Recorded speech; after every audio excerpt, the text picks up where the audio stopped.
picture this. It's the 1950s. Okay. Rural America. Yeah. The milkman delivers to your doorstep. Kids are playing outside to sunset. Right.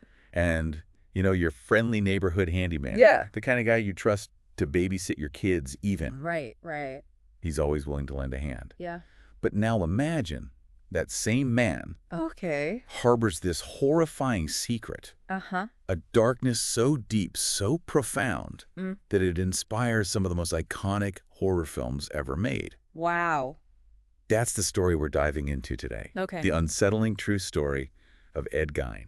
Ed Gein, it's fascinating how even decades later, his case still has this power to shock and intrigue us. It really does. He wasn't some, fictional bogeyman. Right. He was a real person. Yeah. He lived among ordinary people. Right. And that's perhaps the most unsettling aspect of it all. For sure. And you asked for a deep dive. Okay. Into his life and crimes. Yeah. And we've combed through a mountain of sources.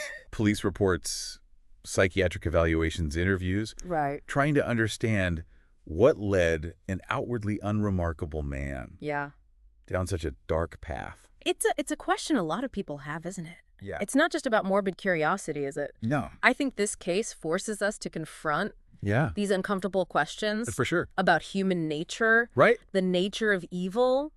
This thin line that separates sanity from madness.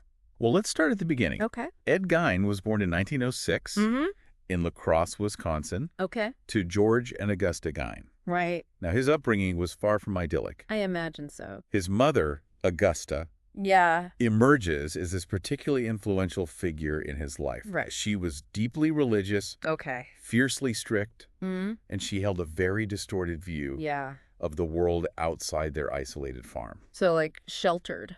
Very much so. Okay. And we see this in a rather disturbing anecdote from Ed's childhood. He witnesses a local farmer brutally killing a puppy. Oh, my gosh. A shocking act of cruelty in itself. Of course. But what stood out to Augusta wasn't the violence towards the animal, but the presence of an unmarried woman at the farmer's house. Oh, wow. So that to her was the real transgression. Oh, wow. That really highlights the skewed morality Augusta imposed on her family. It does. Yeah. It's not just that she saw the outside world, particularly the town of La Crosse, as full of sin and temptation. Yeah.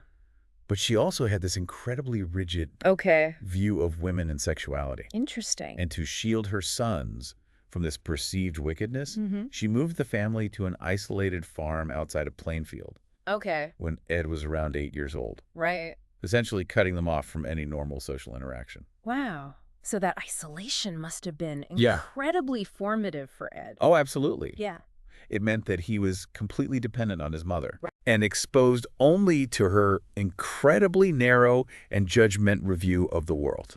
It's like she built a psychological prison around him. Yeah. Really stunted his emotional and social development. And she constantly criticized him. Oh, wow. Belittled his attempts at forming friendships. Jeez. And reinforced this idea that women were the root of all evil. That's heavy. It is. So it's no surprise then that Ed's only solace was found in books and magazines. Right. But even his reading material took a dark turn. It did. He developed this fascination with pulp magazines, filled with gruesome crime stories and accounts of Nazi atrocities, particularly those detailing the cruelty of female figures, like Ilse Koch. Right, the bitch of Buchenwald. Yeah. Now, this is where things get really interesting. Okay. You have this young man raised in an environment where women are demonized, sexuality is repressed, and the outside world is seen as this den of iniquity. Right. And then he's immersing himself in these stories of violence and perverse sexuality, often perpetrated by powerful women. Wow, that's a potent and disturbing mix. It really is. Those stories, rather than offering a healthy outlet, they likely fueled his already warped perception of women. Right. And fed into this darkness that was festering within him. And his world shrunk even further. Okay. When his father's a passive alcoholic. Right. Largely overshadowed by Augusta, passed away. Yeah.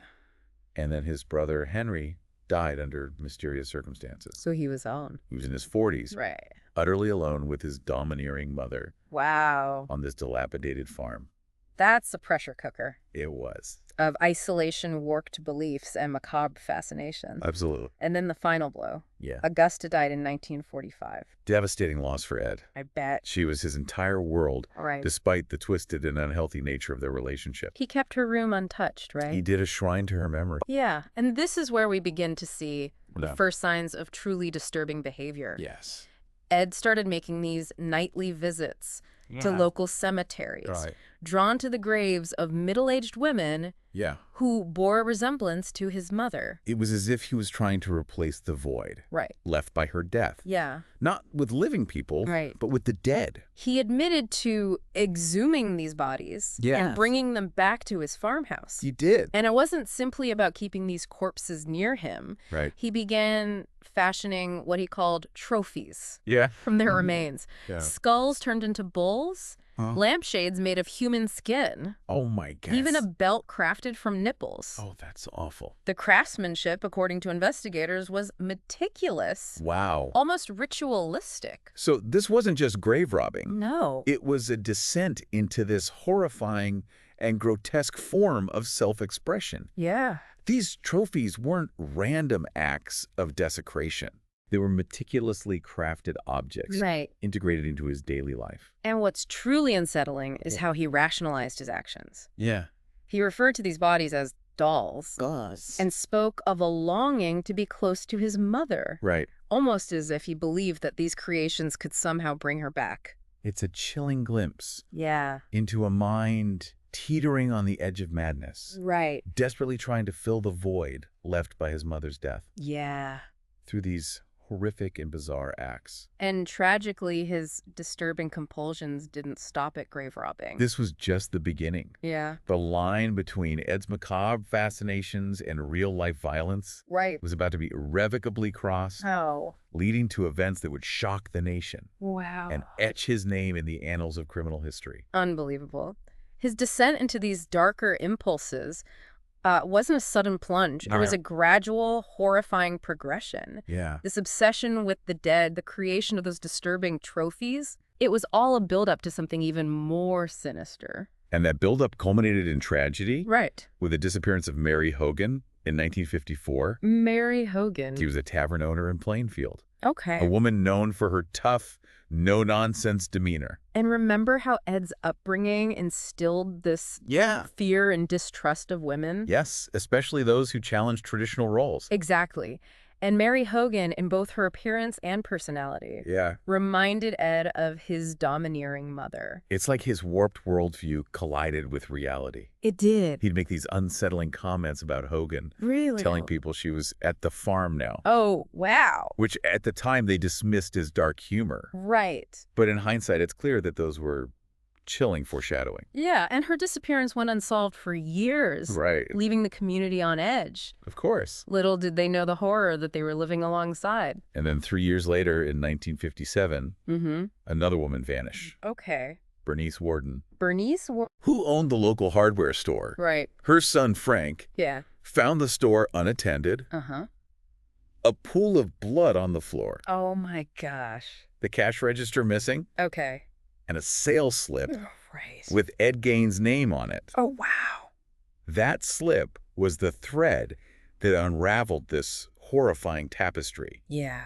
Police immediately headed to Gein's farm. Okay. Expecting, a messy house. Right. Given his reputation as an eccentric recluse. Yeah. But what they discovered was beyond their worst nightmares. I can only imagine. You mentioned earlier that Gein's farmhouse was demolished. Right. But there are photographs, right? There are. I can only imagine the scene those officers walked into. The photos are chilling. Yeah. Imagine piles of junk animal carcasses and general filth. Right. A testament to Ed's years of isolation. Yeah. But amidst this chaos, the officers stumbled upon something truly horrific. What was it? Bernice Warden's body. Oh my gosh, where's she? She was hanging upside down. Oh, jeez. Disemboweled, decapitated. It's awful. A horrifying tableau straight out of a nightmare. I can't believe it. Her heart was in a saucepan on the stove. Oh my. Her head was found in a burlap sack. The level of brutality is just incomprehensible. And the horrors didn't stop there. Oh, no. As they searched the house, they uncovered this grotesque collection of human remains fashioned into everyday objects. Right. Chairs upholstered with human skin, a belt made of nipples bowls made from skulls. Oh, God. It was as though he was trying to create some twisted mockery of domesticity. What's especially disturbing is the craftsmanship. I know. The time and effort that went into creating these objects. Right. It suggests a level of premeditation. Right. A chilling dedication to this macabre craft. Exactly. This wasn't some random frenzy. This was meticulous and methodical. Yeah. He even had a lampshade made from stretched human skin. Oh, it's just... I mean, imagine the sheer psychological disconnect. Right. Required to not only create such a thing, but to then use it in your home. It's beyond disturbing. Yeah. It's like he was trying to erase the individuality of his victims. Right.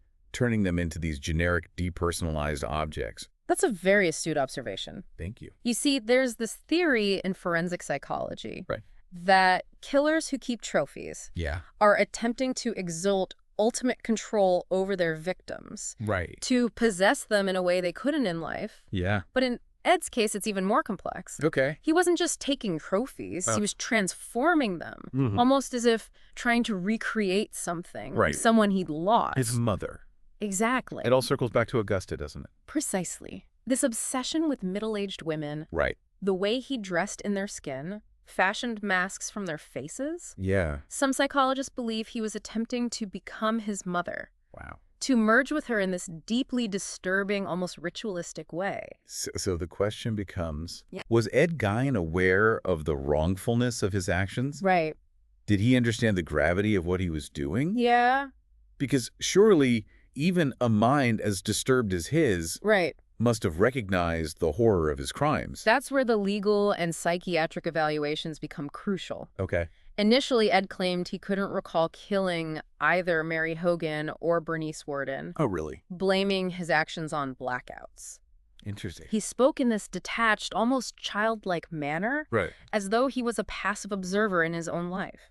It almost seems like a convenient way to avoid responsibility. But the psychiatrists assigned to his case saw through that. Yeah. They concluded that while he was undoubtedly suffering from severe mental illness, specifically schizophrenia, he wasn't completely delusional. He knew what he was doing, even if his motivations were twisted and incomprehensible to a sane mind. So we have this man who committed these truly horrific acts. Right. But the experts deemed him legally insane. Right. Yeah. That must have been a tough pill to swallow. Oh, yeah. For the community, especially the families of his victims. You can imagine the public outcry. Yeah. When Ed Gein was declared not guilty by reason of insanity. Wow. And committed to Central State Hospital for the criminally insane. Right. Instead of facing prison. So many people must have felt cheated of justice. They did. That he was getting away with murder. Right. Because of this convenient diagnosis. Yeah. But what does not guilty by reason of insanity actually mean? Right. What were the legal and medical standards at play here? Well, it's a complex legal concept. Yeah. And it was even more so back then. Right. Essentially, the defense had to prove that at the time of the crimes, Ed Gein was suffering from a mental defect. Okay. So severe that he didn't understand the nature and quality of his actions. So they weren't saying that he didn't do it. Right. They were saying that his mental state prevented him from understanding the gravity of his actions. Precisely. And the prosecution, while presenting this gruesome and compelling case about the nature of Gein's crimes, they couldn't effectively refute the psychiatric evaluations that confirmed his schizophrenia diagnosis. Even so, I imagine the idea of him being confined to a hospital rather than a prison didn't sit well with many people. You're right, Ed. There was this perception that the insanity plea was a loophole for criminals to escape true punishment. Right. And it didn't help that rumors circulated about Gein having certain privileges at the hospital. Like what? Like access to books and magazines. Oh, wow. Which further fueled public outrage. It's almost like the public needed him to be punished. Right. Needed him to suffer for his crimes. Yeah. As a way to balance the scales of justice. It speaks to this